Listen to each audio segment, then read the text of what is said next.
नमस्कार, दिल्ली न्यूज में आपका बहुत बहुत स्वागत है। चलिए देखते हैं आज की 10 फटाफट बड़ी खबरों को। बीमार पत्नी से मिलकर वापस तिहाड़ लौटी मनीष सिसोदिया, पत्रकारों से भी नहीं की बात। दिल्ली की पूर्व उप मुख्यमंत्री मनीष सिसोदिया को दिवाली से पहले अदालत से बड़ी राहत मिली। छोटी दिवाली के दिन मनीष सिसोदिया अपनी बीमार पत्नी से मिलने घर पहुंचे। सिसोदिया करीब 6 घंटे घर पर बिताकर फिर से तिहाड़ जेल लौट गए। सिसोदिया जिस घर में पहुंचे वहां अब आतिशी रहती हैं और पहले यही सिसोदिया का सरकारी आवास था। सिसोदिया को अदालत ने कई शर्तों के साथ पत्नी से मिलने की इजाजत दी थी। 6 घंटे घर में रहने के दौरान सिसोदिया ने पत्नी की हालचाल जाना।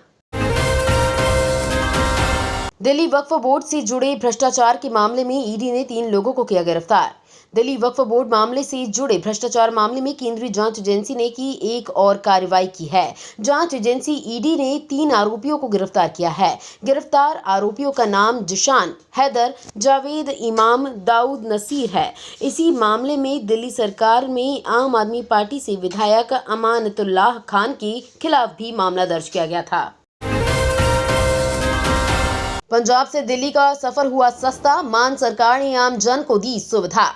पीआरटीसी के बेड़े में दिल्ली एयरपोर्ट को जाने वाले लोगों के लिए सस्ती और सुखी सफर के लिए 2 बसें और शामिल की गई हैं। नई बसों को हरी झंडी देने के उपरांत अध्यक्ष पीआरटीसी रणजोध सिंह हडाना ने मुख्यमंत्री भगवंत मान का धन्यवाद करते हुए कहा है कि सरकार की ओर से लोगों की लंबे समय से की जा रही मांग को पूरा किया गया है।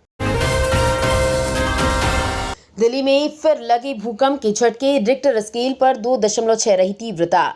दिल्ली एनसीआर में एक बार फिर भूकंप के झटके महसूस किए गए। ये झटके शनिवार दोपहर 3:36 पर लगे। रिक्टर स्केल पर भूकंप की तीव्रता 2.6 मापी गई है। कई इलाकों में भूकंप के तेज झटके महसूस किए गए, जिसके बाद लोग दहशत में आकर घरों से बाहर आ गए। लोग काफी देर तक एक दूसरे को फोन कर हाल पूछते रहे।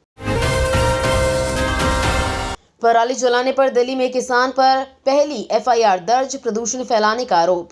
दिल्ली में प्रदूषण फैलाने के आरोप में कार्रवाई करते हुए एक किसान पर एफआईआर दर्ज की है। छावला थाने में दर्ज एफआईआर के मुताबिक 9 नवंबर की देर रात किसान ने अपने खेत में पराली जलाई थी, जिसकी सूचना मिलने पर छावला थाना पुलिस खेत में पहुंची थी। फिलहाल पुलिस ने किसान के खिलाफ केस दर्ज कर लिया है। अयोध्या ने अपना ही विश्व रिकॉर्ड तोड़ा, राम की पैड़ी पर एक साथ जले 22 लाख दिए। दीपावली के अवसर पर अयोध्या नगरी में भव्य दीपोत्सव का आयोजन किया गया। राम की नगरी 22 लाख से ज्यादा दीपों से जगमगा उठा। लेकिन दिलचस्प बात यह है कि 22 लाख दिए जलाकर अपना ही रिकॉर्ड तोड़ दिया और एक बार फिर एक नया रिकॉर्ड अपने नाम किया है। भगवान राम की नगरी अयोध्या ने ये उपलब्धि तब हासिल की है जब दिवाली की पूर्व संध्या पर दीपोत्सव समारोह के दौरान एक ही समय में 51 घाटों पर लगभग 22.23 लाख मिट्टी के दीपक जलाए गए। 2017 में सीएम योगी आदित्यनाथ के नेतृत्व वाली सरकार के गठन के साथ अयोध्या में दीपोत्सव समारोह शुरू हुआ। बांग्लादेश से तस्कर ने फेंका गोल्ड बिस्किट का पैकेट, भारत के बॉर्डर पर उठाने आया साथी धराया। दक्षिण बंगाल फ्रंटियर के अंतर्गत बीएसएफ की 84 बटालियन की सीमा चौकी बेटाई के जवानों ने सोने की तस्करी के प्रयास को विफल कर दिया है। बीएसएफ के जवानों ने एक भारतीय तस्कर को 8 सोने के बिस्कुटों के साथ रंगे हाथों पकड़ा है। इस तस्कर को तब अरेस्ट किया गया जब वो बांग्लादेश से भारत में इन सोने के बिस्कुटों की तस्करी करने की कोशिश कर रहा था। जब्त सोने के बिस्कुट का वजन 933.54 ग्राम पाया गया है और भारतीय बाजार में इसकी अनुमानित कीमत 56,53,742 रुपए है। भारत अमेरिका ने खुलकर किया इजरायल का समर्थन, चीन को लताड़ा। इजरायल हमास युद्ध के बीच भारत और अमेरिका की 5वीं 2 मंत्री स्तरीय बैठक हुई है। इस बैठक में दोनों देशों ने आतंकवाद के खिलाफ कार्रवाई को लेकर खुलकर इजरायल का समर्थन किया है। नई दिल्ली में हुई इस बैठक के दौरान रक्षा और प्रौद्योगिकी के क्षेत्र में साझेदारी बढ़ाने के लिए भी चर्चा हुई। रक्षा मंत्री राजनाथ सिंह ने अमेरिकी रक्षा मंत्री लॉयड ऑस्टिन के साथ अपनी बातचीत में स्पष्ट रूप से कहा कि दोनों देश राजनीतिक मुद्दों पर सहमत हैं। दिल्ली में पटाखे बनाने के दौरान हुआ विस्फोट, युवक की मौत।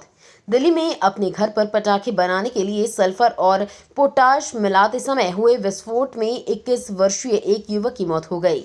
एक अधिकारी ने शनिवार को ये जानकारी दी। मृतक की पहचान वेलकम निवासी हिमांशु के रूप में हुई। पुलिस उपायुक्त जॉय टिर्की ने कहा, वेलकम इलाके में एक घर में विस्फोट और घायल होने के संबंध में शुक्रवार को दोपहर 2:10 पर पुलिस नियंत्रण कक्ष को एक कॉल प्राप्त हुई थी। मैं जिंदा हूं, यूपी के लड़के ने अपनी हत्या के केस की सुनवाई के दौरान सुप्रीम कोर्ट को बताया। सुप्रीम कोर्ट में एक अजब नजारा देखने को मिला जब एक लड़के ने कहा कि वो जिंदा है। 11 साल का एक लड़का शुक्रवार को सुप्रीम कोर्ट की बेंच के सामने पेश हुआ और उन्हें यकीन दिलाया कि वो जिंदा है और उससे जुड़ा हत्या का मामला फर्जी है। ये मामला तब शुरू हुआ जब लड़के के पिता ने उसके दादा और चाचा पर उसकी हत्या का झूठा आरोप लगाया। उत्तर प्रदेश के पीलीभीत में पुलिस ने हत्या का मामला दर्ज किया था। तो ये थी आज की बड़ी खबरें। डेली खबरों से अपडेट रहने के लिए चैनल को सब्सक्राइब करना बिल्कुल ना भूलें। धन्यवाद।